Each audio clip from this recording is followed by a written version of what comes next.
This week, we're talking with people of many faiths about how they live their beliefs. There's a special series we call Test of Faith. Now, we all know about President Obama breaking away from the Reverend Jeremiah Wright's Chicago church during the campaign. We're not going to rehash that here. Been there, done that. But it's been almost a year, and the president still doesn't have a church. And tonight, Randy Kay is here to take us inside the First Family search for a new spiritual home. Now, Randy, what's going on behind the scenes? Because folks have been writing about this, talking about it, all this drama over what church he's going to. Everybody wants to know. But, Roland, a source inside the White House and close to this whole process told me there is a low-key vetting process going on. It's quiet, calculated, and they told me it has nothing at all to do with the president's history with the Reverend Jeremiah Wright and the controversy over their relationship that could have ended his campaign. They say it's just about finding the Obamas the right place to worship. I visited some of the churches that seem to be on the short list, including 19th Street Baptist. And here's what the pastor there, Reverend Derek Harkins, told me. Do you know if you've been vetted? You can use the term vetting, I suppose. It's probably helpful to have some people who can at least bring to them some awareness of those churches and their histories, their ministries. Now, Randy, I've gone through this process of choosing a church home, and so folks have different reasons and rationale what they're looking for, and the idea what the First Family is looking for in terms of where they want to worship. We have some idea. I will tell you that the White House, they will not say how many churches are on this short list, but there are some must-haves for the First Family and for the White House. In fact, there's 4 of them. And if you take a look, we have them for you here. The White House wants the Obamas to join a church that is family-oriented. They have children. They want them to feel comfortable there and maybe meet other families and other children.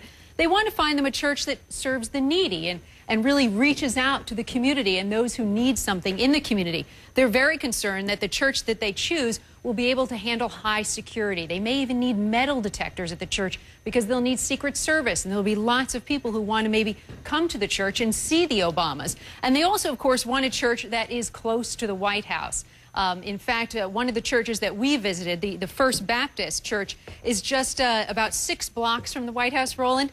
And Harry Truman used to just walk over. He would just stroll over to worship there. And Jimmy Carter actually belonged there as well. Just a short little walk away. He taught Sunday school there. So location is key for the First Family's church. It's not like they're going to be stopped by lights and being late to church. I mean, they probably can get there on time. Yeah, they can probably get there pretty quick. But, you know, of course, they probably won't be walking to church, but they do want it close by. Now, we all know about colleges and universities, even some high schools now, recruiting blue chip athletes. So do you have a little competition here among churches saying, because look, I mean, having the First Family at your church, that's a big deal. Yeah, there's a little bit of lobbying going on, I guess you could say that, though some are laying low. Reverend Harkins from 19th Street Baptist told me he is not going to write letters or call or strategize. He's just going to trust the hand of God. So some folks have been doing that? Yeah. Wow. Yeah, but other churches, believe it or not, they have been lobbying for the First Family spiritual business, if you will. We'll call it that. First Baptist has actually been touting a basketball court. Take a look at this. They have this inside basketball court, and they want President Obama to come and play on that court. Another pastor wrote a blog post addressed to Michelle Obama, telling her that she should bring her family there to visit and inviting the First Family to pray, hoping that will sway them.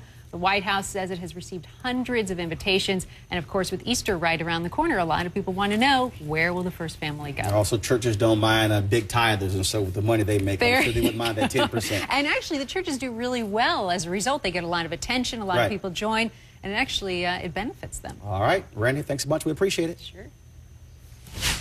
Joining me now are 2 pastors who regularly pray with President Barack Obama. Pastor Jim Wallace is executive director and founder of Sojourners magazine and the author of The Great Awakening, Reviving Faith in Politics in a Post-Religious Right America. And the Reverend Kirby John Caldwell is the senior pastor of Windsor Village United Methodist Church in Houston, my hometown, the largest Methodist congregation in the country. He's the author of Be In It to Win It, a roadmap to spiritual, emotional, and financial wholeness. Gentlemen, we certainly appreciate you being with us. Pastor Caldwell, I want to start with you. You also served as spiritual advisor to President George W. Bush. And I got to ask you, what do you make of all of this talk about where the president goes to church? You know, I don't even recall where President Clinton or even President Bush went to church. Absolutely. Well, first of all, Roland, let me say during this Holy Week, blessings upon you and the CNN family and the viewers, and of course my buddy Jim Wallace on the other end there. I appreciate it. I'll tell you, my word of wisdom, with all due respect, may very well go to the churches which think they want the president and his family to visit them. I need to tell you, you know, they're going to take every vowel of every word of every sentence of every paragraph of every sermon the pastor has ever preached in recent memory and dissect it and analyze it and bury it and may very well resurrect it within the next 3 years or so. I would suggest that they go out and find a good third-party, objective person to vet the sermons. I mean, it's a big deal being made out of this. Yeah. Now, Reverend Wallace, I want to go to you. And when it comes to praying with the president, let's just be honest. You're dealing with a different kind of person here. And so you're one of the folks the president said he is praised with regularly. Also, Pastor Caldwell. So talk to our viewers. How do you pray with the president of the United States? How do you approach that? Well, you know, I've been talking about faith with the president for about 10 years. And we actually talked more about how our faith shapes our priorities in the world. His faith isn't just private, it's public. And so he wants his faith to shape, you know, his vision, his direction for the country. So I was just all day at the White House with a whole range of interfaith leaders and secular leaders talking about the issues of faith, like how this economic recession how we can reach the people who are most vulnerable. Poverty at home and abroad is a faith issue. Fatherhood, strengthening fatherhood, family, abortion reduction, finding common ground.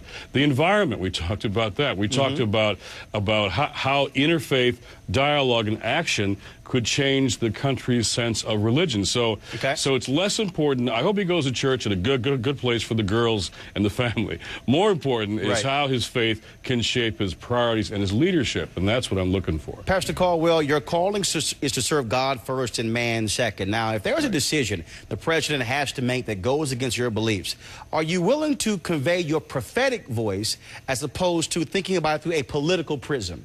Oh, absolutely. We're obligated to do that. And as you know, Roland, the New Testament even suggests that we should pray for persons who are in authority, parenthetically, whether we voted for them or not. So praying for the president and offering the prophetic voice to the president, those are just non-issues. Those are necessary. Have to do it. Well, look, I certainly appreciate it. Look, I know both of you are busy. It is Holy Week. We certainly appreciate it. And again, you can pray with the president, but also pray for all of us because folks all need it at this time. Absolutely. With so many different wild things happening in this world. And pray for us, too.